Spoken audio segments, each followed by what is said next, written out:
किसी अपराधी का सीधे एनकाउंटर कर देना ही न्याय है? अगर कोई आरोपी सरेंडर करने को तैयार हो तो क्या उसे कानून के तहत अदालत में पेश कर सजा दिलाई जानी चाहिए या फिर गोली ही अंतिम रास्ता है?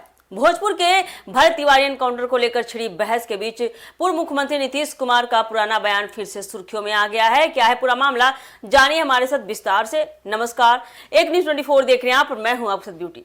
जिले के बिलौटी गांव में हुए भरत तिवारी एनकाउंटर को लेकर बिहार की राजनीति में घमासान मचा हुआ है। इस मामले को लेकर जहां विपक्ष सरकार को लगातार पुलिस की कार्रवाई पर सवाल उठा रहा है, वहीं सोशल मीडिया पर आपको बता दें कि पूर्व मुख्यमंत्री नीतीश कुमार का अप्रैल 2023 का एक पुराना बयान तेजी से वायरल हो रहा है। 2 साल पहले दिया गया यह बयान अब एक बार फिर से चर्चा के केंद्र में आ गया है और इसे लेकर राजनीतिक गलियारों में भी नई बहस छिड़ गई है। दरअसल क्या है पूरा मामला, 17 अप्रैल 2023 को मीडिया से बातचीत के दौरान नीतीश कुमार ने देश में होने वाली इनकाउंटर की घटनाओं पर अपनी प्रतिक्रिया दी थी। उन्होंने कहा था कि अगर कोई व्यक्ति अपराधी है तो उसके खिलाफ कानून के तहत कार्रवाई होनी चाहिए। उन्होंने सवाल उठाते हुए कहा था कि यदि कोई अपराधी खुद जेल जाने के लिए तैयार है, यानी कि सरेंडर कर रहा है, तो क्या उसे गोली मार देना उचित होगा?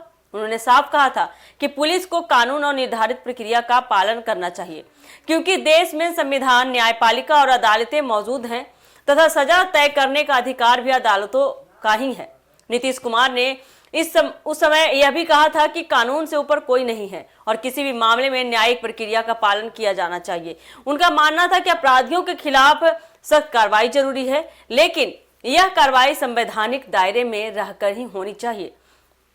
अब आपको बता दें कि भोजपुर के बिलौटी गांव में भरत तिवारी के एनकाउंटर के बाद उनका यही पुराना बयान सोशल मीडिया पर काफी तेजी से वायरल किया जा रहा है, साझा किया जा रहा है। कई लोग इसे मौजूदा घटनाक्रम से जोड़कर देख रहे हैं, जबकि राजनीतिक दल भी इसे लेकर एक दूसरे पर निशाना साध रहे हैं। समर्थक और विरोधी दोनों पक्ष अपने अपने तर्कों के साथ इस बयान की अलग अलग व्याख्या कर रहे हैं। हालांकि यह बयान अप्रैल 2023 का है और उस समय किसी अन्य संदर्भ में दिया गया था, लेकिन भरत तिवारी एनकाउंटर के बाद हालिया जो घटना हुई है, इसके बाद इसके द्वारा वायरल होने से बिहार की राजनीति में बहस काफी ज्यादा तेज हो गई है। अब देखना काफी दिलचस्प होगा कि इस मामले को लेकर आगे क्या राजनीतिक प्रतिक्रिया सामने आती है और यह विवाद किस दिशा में बढ़ता है। जिस प्रकार से पुराना वीडियो अब जाकर भरत तिवारी के एनकाउंटर के बाद वायरल हुआ है, इसके बाद से देखना काफी दिलचस्प होने वाला है कि मामला कहां तक जाता है और क्या प्रतिक्रिया निकल कर आती है।